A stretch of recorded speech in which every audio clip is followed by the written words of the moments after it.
Friends, இன்னைக்கு நம்ம என்ன வீடியோ பார்க்க போறோம்னா, நம்ம இன்னைக்கு ஃபிஷ் ஃப்ரை தான் பார்க்க போறோம். என்னோட ஸ்டைலில் நான் எப்படி சமைக்கிறேன்னு சொல்லிட்டு பார்க்கலாமா? வாங்க எல்லோரும் வீடியோக்குள்ள போகலாம். இந்த மீன் பேர் என்னன்னு பார்த்தீங்கன்னா முள்ளுவலைன்னு சொல்லுவாங்க. உங்கள் ஊரில் என்ன நேம்னு சொல்லிட்டு மறக்காமல் கமெண்ட் பாக்ஸில் கமெண்ட் பண்ணுங்கள். இது வந்து ரொம்ப ஹைட்டாகவும் இருக்கும், ஒயிட் கலர் இந்த மாதிரி தான் இருக்கும். முள்ளுவலைன்னு சொல்லுவாங்க. குழந்தைங்களாம் கண்டிப்பாக இதெல்லாம் சாப்பிட முடியாது. ஏன்னா முள் அதிகமாக இருக்கிறனால வந்து சாப்பிட முடியாது குழந்தைங்க. அப்புறம் வந்து இது வந்து குழம்புக்கும் சரி பொரிக்கிறதுக்கும் சரி செம்ம டேஸ்ட்டாக இருக்கும். அதுக்காண்டி தான் எல்லாருமே வாங்கி சமைப்பாங்க.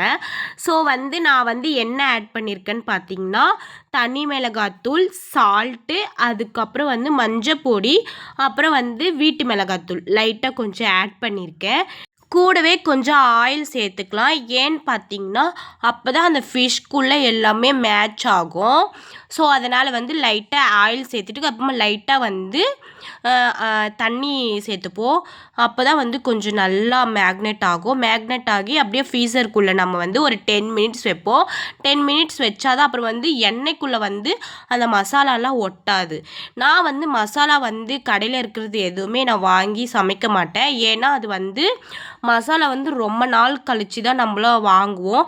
ஸோ அதனால் வந்து எனக்கு அந்த மசாலாலாம் பிடிக்காது. அதனால் வந்து நான் சிம்பிளாகவே சமைப்பேன். உங்களுக்கு இந்த மாதிரி சிம்பிளாக செய்கிறது பிடிக்குமா, இல்லை மசாலாலாம் ஆட் பண்ணி சமைக்கிறது பிடிக்குமான்னு சொல்லிட்டு கமெண்ட் பாக்ஸில் கமெண்ட் பண்ணுங்கள். இதை மாதிரி ஒன் டைம் ட்ரை பண்ணி பாருங்கள். ட்ரை பண்ணிவிட்டு எனக்கு கமெண்ட் பாக்ஸில் கமெண்ட் பண்ணுங்கள்.